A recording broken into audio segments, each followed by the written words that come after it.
Hello hello दर्शक नमस्ते and Tashi दिले यहाँ सम्पूर्ण साथीहरू जहाँ पनि हुनुहुन्छ सबैजना देश विदेश जहाँ पनि हुनुहुन्छ सबैजना कुशल मङ्गलै होला भन्ने कामनाको साथमा म आइपुगेँ नयाँ ब्लग स्टार्ट गर्नु। मेरो ब्लग कहिले काहीँ आउँछ बट डोन्ट माइन्ड हेरिदिनु होला। अनि म चाहिँ यहाँ किन आएको भन्दाखेरि चाहिँ मेरो हालत चाहिँ यस्तो छ। यो चाहिँ किनभने यहाँ रुममा बसेको चाहिँ म 3 वर्ष भएँ। यहाँ मेरो छेसम थियो जो सबै निकालेर मैले यहाँ राखेको छु। आज भोलि म यो रुम छोडेर जाँदैछु। यो रुममा मेरो यति धेरै यादहरू छ क्या होइन। त्यो मेरो साथीहरूको फोटोहरू छ जो आज यो रुम छोड्दैछु क्या म। आज होइन भोलि बिहान छोड्छु तर प्याकिङ गर्नु छ होइन। प्याकिङहरू अलमोस्ट भइसकेको छ बट मेन चाहिँ यो हो। यसलाई चाहिँ सम्हालेर एकदम जतनले हाल्नुपर्ने हुन्छ जो म यसमा हाल्नेवाला छु होइन। यो रुमको म भयान गर्नु सक्दैन क्या। म 3 वर्ष अगाडि पहिले म नेपालबाट आउँदाखेरि डाइरेक्ट म साउको घरमा बस्थेँ। त्यहीँ उनीहरूसँगै बस्थेँ। म 1 वर्ष उनीहरूसँग बस्यो। त्यसपछि मेरो साउनीले यहाँ ठाउँ भएन, हामी धेरै मान्छे भयो, तिमीलाई अपार्टमेन्ट खोजिदिन्छु, तिमी त्यहाँ गएर बस है भन्यो। अनि ल भने होइन। अनि म यहाँ आएर मेरो साउनीले मलाई यो रुम खोजिदिएको थियो। अनि म यहाँ आएर बसेँ। यहाँ एउटा नेपाली बहिनीहरू पनि हुनुहुन्थ्यो। उहाँहरूसँग धेरै मिठो सम्झनाहरू छ, धेरै यादहरू छ उनीहरूसँग। त्यो पलहरू जस मेरो मनमा यस्तरी छ क्या। अब म यो रुम छोडेर गए पनि त्यो यादहरू त साले म यो सामानहरू यस्तो सबै यो सामानहरू पोका पारेर यहाँ हालौँला, लगेर जाउँला। तर यो रुममा बिताएको पलहरूलाई म कसरी समेटेर लानु क्या, कसरी लानु त्यो छुट्टै छ क्या। अब यो रुममा त्यो साथीहरूसँग हाँस्दाखेरि, त्यो बहिनीहरूसँग बस्दाखेरि सुनेको गीतहरू अन्तै म कहिले सुन्छु नि, या त्यो रुममा म त्यसरी सुनेको थियो भन्ने याद आउँछ। म प्याकिङ गर्दैछु। मेरो सामानहरू यति धेरै छ। 3 वर्ष बसेको यो रुम होइन क्या। उनीहरूको लागि एउटा अपार्टमेन्ट हो, एउटा रुम हो, तर मेरो लागि यो एउटा घर हो क्या।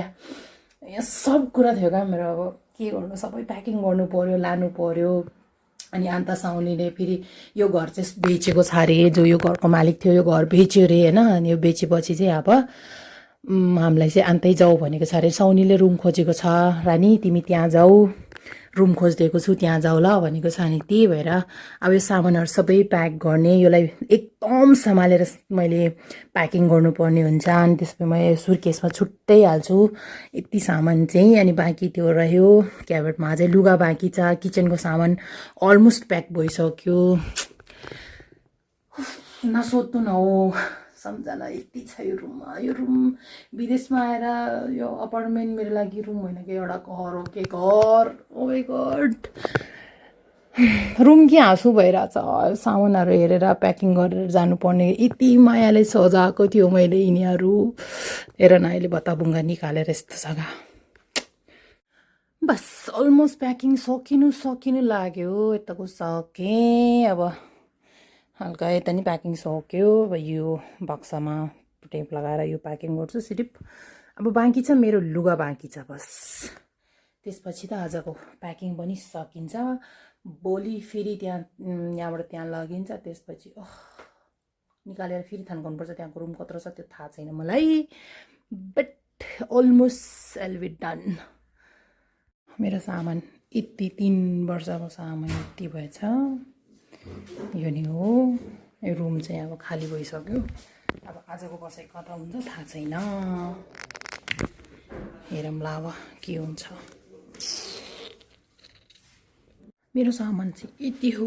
अनि यो चाहिँ 2-3 दिनको लागि यो सामान। अनि यो चाहिँ अब कहाँ लाने हो के गर्ने हो थाहा छैन। यति धेरै सामान छ कि के गर्नु। मेरो प्लानहरू छ, यस्तो यस्तो छ सामानहरू। तर बराङबुरुङ हालेको यस्तो भएको छ। हरेक कुरा चाहिन्छ। अब यो डस्टबिन त्यो पनि चाहिन्छ, त्यो बाल्टिङ चामल हाल्नु चाहिहाल्यो, त्यो सब चाहिन्छ। पागल हुन्छ होला हो साथीहरू।